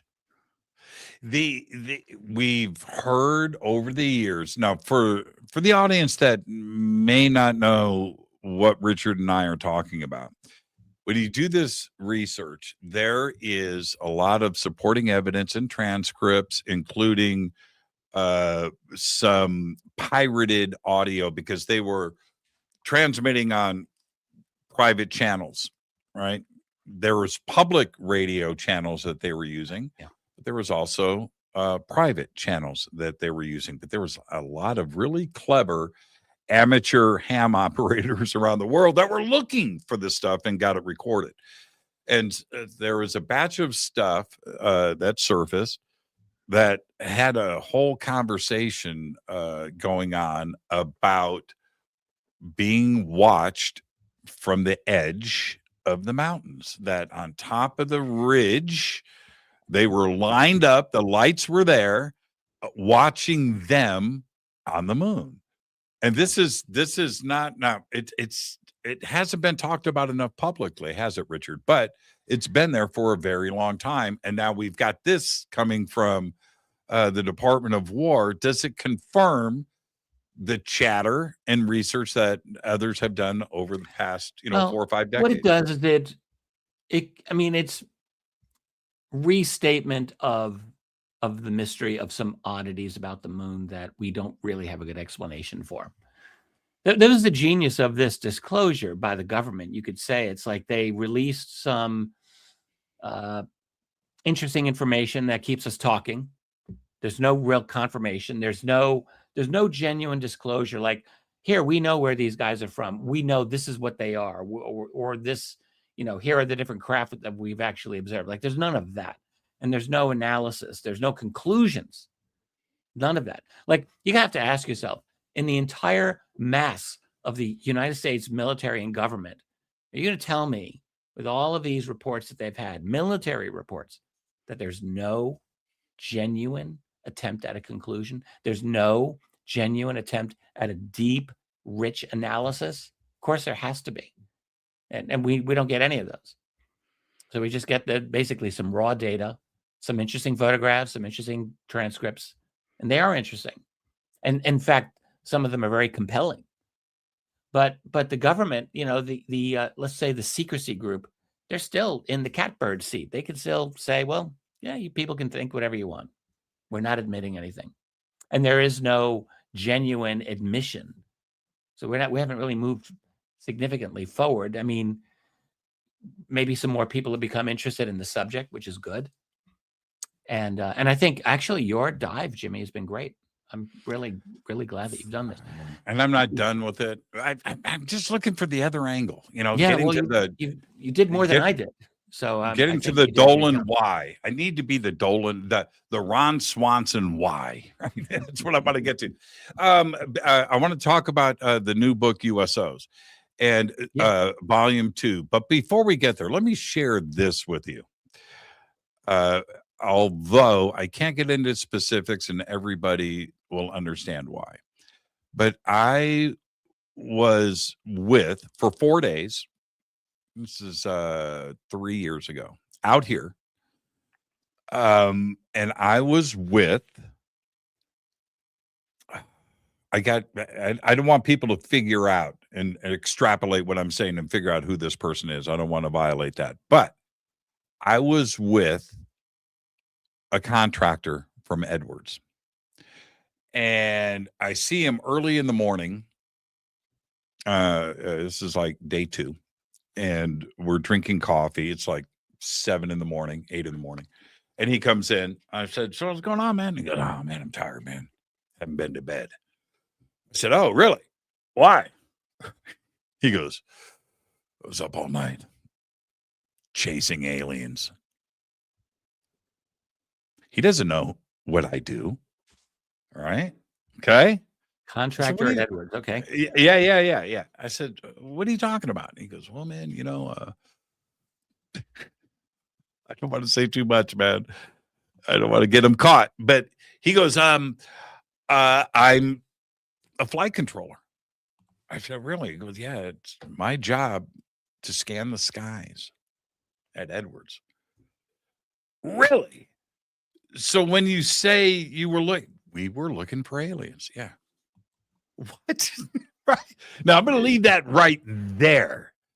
He found out who I was after that. And he just said, oh shit. But right. Trust me. Anyway, I've almost said too much because I've never talked about this, and it's very uncomfortable for me to talk. I don't want to. Well, you've just done it, man. You I know. How long ago was this? Approximately 3 years. But Richard, look at me. He deadpanned this. Deadpan. Yeah. I haven't been to bed, man. I was up all night looking for aliens. Oh, yeah. What? And you got my attention. What's interesting right? about that, when we see strange things at a place like Edwards Air Force Base, the instinct is to say, oh, well, it's an experimental craft that we're building. But this guy, he's at Edwards and he's not doing that. He's looking for aliens. So that would tell us it's not necessarily something we built. Maybe they're checking us out, which is in fact what I think they do frequently. I think a lot of these sightings that take place over military bases, our instinct is to say, oh, well, it's an experimental thing that we're building, obviously. No, the other possibility is they're doing their own counterintelligence. Yes, us. yes, yes. And one of the things that I never do, and neither do you, and I hope everybody can respect me for this. I don't do gotcha posts and videos, blah blah blah, blah, no, no. I listen, I collect the information, and I use that for my other conversations that I have. I'm trying to investigate the subject. I'm not out here to sensationalize things. I'm telling you something that happened 3 years ago that I've never talked about. Very important, what happened, but it's not. I'm not going to go and put that out in the public immediately, and certainly ruin my reputation here in the town that I live in too as well. I don't want a target on my back. So, and I certainly don't want him to get in trouble. But that's what he said. Yeah. And there you go. Okay. The new book released today. Yeah, today you are the first person I'm discussing it with since it came out. So just for people who don't know, I've been the last 4 years, I think I've been spending my time researching and finding USO cases, that is unidentified submerged objects, underwater UFOs. And I published my first volume about a little over a year ago. That was about 400 pages. That covers from the earliest period up through the end of 1969. This is the second volume, which really I think is the heart of the series. It's another 400 pages, and it only covers 2 decades. Just 1970 to 1989, 1990. 1989, yeah. Yeah. But what's crazy about that, and then the third volume will cover from 1990 to the present. This second volume is just heavy duty activity, like something really, really significant was going on from the very end of the 1960s through the 70s into the early 80s, it seems to me, right? Really through the end of like 1983, maybe about there. So I would say from 66 to 83 is this crazy heavy duty period. And in the 70s, I mean, a couple of other things. I have talked about this previously, but that was the decade of just massive electromagnetic interference by these objects against military and civilian boats and electronics. I mean, it's a high percentage of EM interference. And particularly when I think of it with the military cases, and there's just so many from that period, talk about the 70s and 80s. Mm-hmm. The EM effects that I look like what I call data denial and basic encounter control. Like, in other words, you have a situation where ships will lose their radar, they'll lose their radio, they'll lose their communications. They sometimes lose their engines. They will lose their weapon systems. Like, serious stuff when these things approach.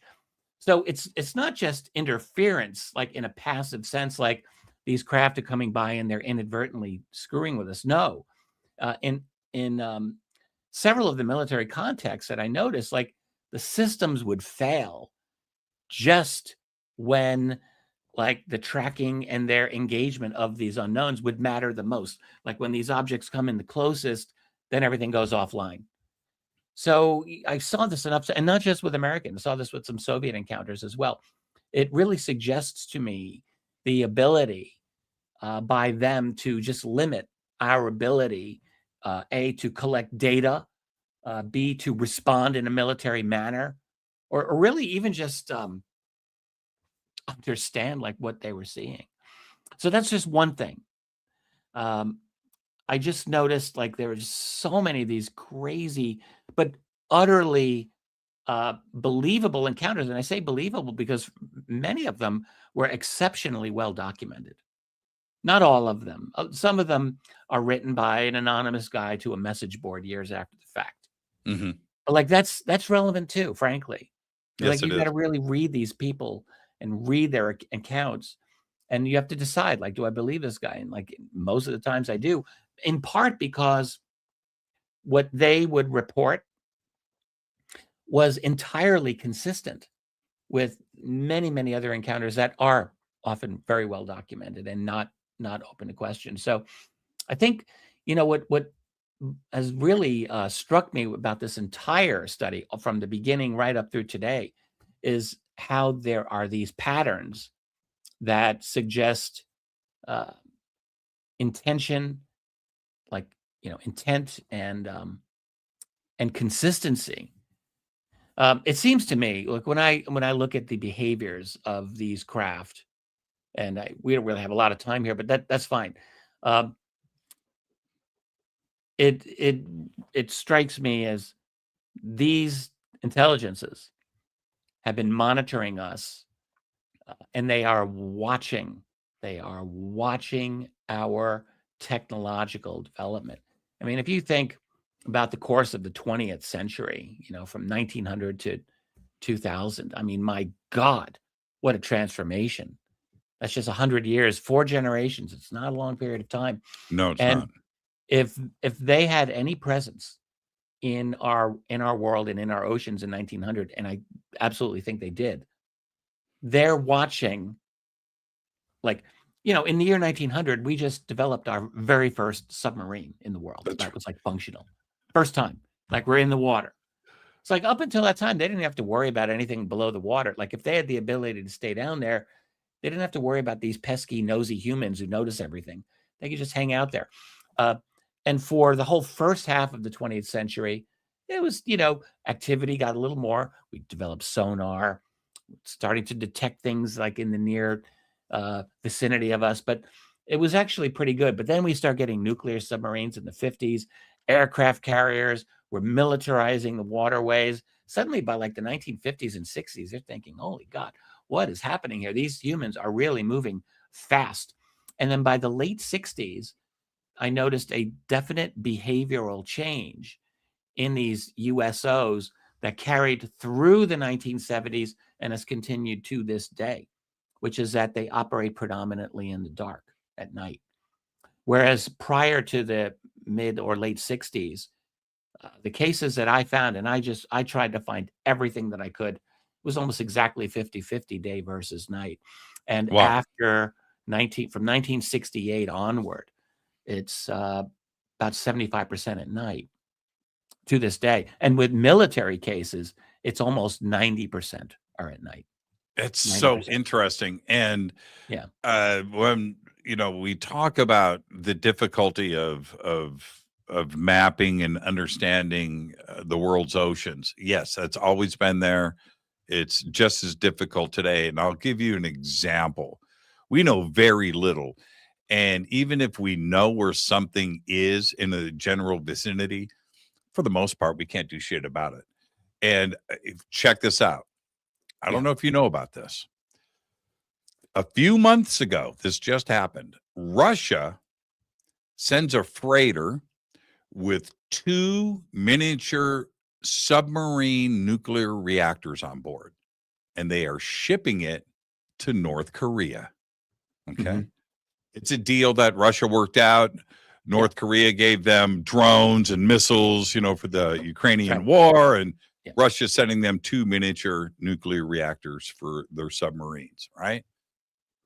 That ship sunk off the coast of Spain. That's right. There is a ship at the bottom of the Atlantic Ocean off the coast of Spain with 2 miniature submarine advanced nuclear reactors on board. I did not hear about that. And they can't. It have to be. 3 months ago. They can't find it. The United States is looking for it. Spain is looking for it. Yeah. Russia's looking for it. Can't find it. Is it off? Is it on the shelf, or if it went down like 3 miles, they're gonna have a heck of a time trying to get that's that. So back to your point on all of this, right? If you think, we got subs, we got this, we found the Titanic. Okay, we have got a Russian ship, man, with 2 miniature reactors on it off the coast of Spain, and nobody can find it. So don't think that tracking a USO is easy. No, it's scary and it's creepy and it's difficult. I mean, you're in a submarine. You've got your sensors, which you can hear certain things, you can detect certain things, but you're basically in pitch black. and you're looking for the other guy, and they're looking for you, and then there's this third party or fourth party or fifth, who knows how many of them are there, and they're down there too, and they are operating. They are. Yeah. I don't know what the technical spec is for this, but I think below 50 feet, that's where sunlight stops. It's like 50 feet. It's not much. It's not much. 100 feet, you're in total black. I believed. Save your email, everybody, if it's 150 feet, or whatever it is. But very quickly, you're in black. I mean, there is no light. And then the pressure just gets, 500 feet is crushed very depth. intense. Yeah. That's right. So right now, man, we've got 2 missing Russian nuclear reactors off the coast of Spain. And when that's interesting, when you think about it, so 500 feet is basically roughly the limit for a human being in a suit. Submarines can go a bit lower, but still not much lower. No, not much. 1,000, maybe 2,000 feet. That's right. Where the bottom of the ocean of the Atlantic or the Pacific, 15, 16,000 feet or more. And then you got trenches. You're going down much deeper. So most of that ocean, we just really can't get down there. You can with you want to have a diving bell with a nice cable, but it's not practical. It's not easy to get. No, it's not easy for us at all. So you're right, though. Back to your point. Yeah. If you're gonna hide, that's where you're gonna hide. If you're they have the ability to do it, and I think they clearly must. They do. Then that's a great place to be. So the book is out. Everybody can go and get it. Richard Dolan members. It's right there. It's let me just find it on Amazon. If you just type in Dolan USO, it's you'll get it there. I've had the hardcover, paperback, and the ebook are available. The audiobook should be available any day. My audiobook reader was fantastic. God, it was great. Same artist as the first same book? artist. Alan Levine has done the illustration. He's amazing. He did a really great job. Amazing. So, it's awesome. I put in maps for every one of the cases, and what I just tried to do, the most important thing, honestly, these cases are almost all forgotten. Almost all of them just forgotten. You just imagine being someone like you're on the shore with your girlfriend or your boyfriend, and you see this thing, a triangle over the water, and it drops a couple of orbs into the ocean. That happened at Big Sur in 1979. That's just one case. Just like dropping some orbs into the ocean. What are these? These glowing things. These two people, one of them wrote about it immediately, and it was just totally forgotten. Wow. Completely Big forgotten. Sur, huh? Yeah. Man, I love Big Sur. I'm that going to area recommend. is very active.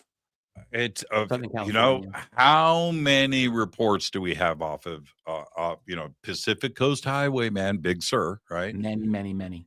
Ronald Reagan. I'm going to recommend a movie to you, Richard. It came out yesterday, and I'm going to recommend this to everybody. I couldn't wait to watch it. I watched it last night. It released yesterday. That's Project Hail Mary. Watch it. Okay, it's with Ryan Gosling. It's an ET contact movie. It's about contact. Watch it. It's really, really good. There is a point in the movie, not in any way, this is not a spoiler alert. There's a point in the movie where I thought, it just got too cute. Like Spielberg's E.T. the Extraterrestrial, right? It just got too cute for a moment. And I was like, it's too cute. But I stuck it out. It turned out to be tremendously clever and really well done. Okay. With a fantastic ending. And just everybody, I highly recommend it. You'll understand the cute aspect when you watch the movie. You're going to go, oh, this is what church is talking about. Okay, yeah, the cute factor is right here. But wow, great ending, very clever, very, very interesting take on ET. Yeah, it's pretty cool. Great contact movie. So check it out. I recommend it to everybody. Richard, you're the absolute very best. I'm not going to see you in a couple of weeks at Contact in the Desert, but you are coming in. There's a hologram, Ron Swanson, right? Yeah, and I'm doing a hologram along with Michael Jackson as well, I believe. So and Tupac. I'm gonna do that. Tupac. Yeah, Tupac. Yeah. Yeah, I'll be Do there. you remember? I'm going to embarrass you for a second. This goes back a long ways. It's like 10, 12 years ago. I'm just going to say this for everybody. It caught me by surprise. Richard and I are doing a conference out here in California somewhere. And I walk outside and I hear in front of the hotel, I'm going outside to smoke a cigarette. And I hear rap music really, really loud from the valet area. So somebody's got a car that's cranked up. And so I'm shooting a video and I walk and talk, and I'm walking out and I see this guy dancing in front of the hotel. And I come up and I got him and I went, oh man, it's Dolan. Right. So I'm shooting this video of Richard dancing to NWA. It was NWA. And I'm going to tell you, man, dude's got rhythm. Right. So anyway, Richard, as we call it, being funky. And I shot this I was video, getting my funk on, and you spun around and saw that I was sideways filming. Baseball cap, Yeah, man, all that. And then you turn around and you see me, and then you just kept going, man. You just kept going, and it was just precious. I've never published that video. I should send it to you. I should send it to you. Richard, take care, man. Give my best to Tracy. Thank you. And going to miss you at Contact in a couple of weeks, but I'll check you out virtually and see what that's all about. All right, man? My best to the Fader Knots. Thank you, Richard. Behave.